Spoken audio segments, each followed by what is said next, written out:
చిరంజీవి గారు, కోట్లాది మంది మిమ్మల్ని ఆరాధ్య దైవంగా మిమ్మల్ని కోరుకుంటారు.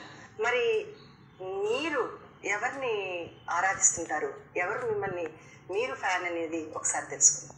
ఒక్కొక్క విషయంలో ఒక్కొక్కరు ఉంటారు. యాక్టింగ్లో ఎవరు?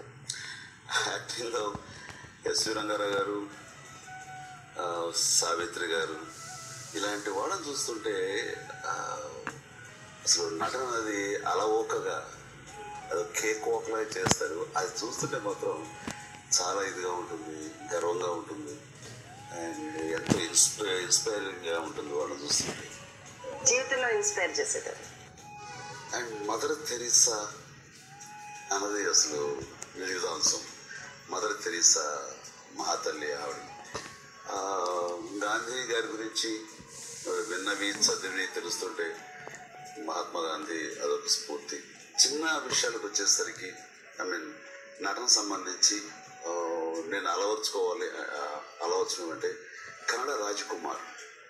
ఆయన సౌమ్యం, అంత సూపర్ స్టార్ అయి ఉండి అంతమంది చేత దేవుడుగా కొలవబడే ఆయన ఆ హ్యూమిలిటీ, ఆ బిహేవియర్లో ఆ మంచితనం, ఆ నమ్రత, ఇవన్నీ చూస్తుంటే ఆయన గురించి వింటుంటే మనం అలాగే ఉండాలని ఇన్స్పిరేషన్. అదే కష్టపడే మనస్తత్వం వస్తే కనుక అమితాబ్ బచ్చన్, తనకి ఏమీ లేదు, అసలు సినిమాకి పనికి రాడు అన్న దగ్గర నుంచి సినిమాయే అమితాబ్ బచ్చన్ అనే లెవెల్కి వెళ్ళాడంటే కనుక ఎక్కడో ఆయనతో నేను రిలేట్ చేసుకుంటూ ఉంటాను. తను నాకు ఇన్స్పిరేషన్. ఫోకస్డ్ అని అనటానికి అదే జీవితం, అదే ధ్యేయం, ఇంకోటి లేదు అనటానికి సచిన్ టెండూల్కర్.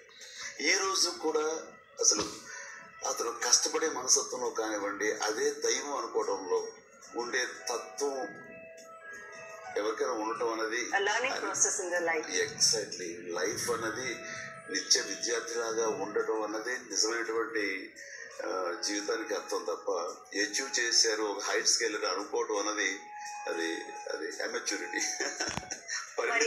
గురించి అభిమానులు ఏమనుకుంటున్నారు ఒకసారి చూద్దాం.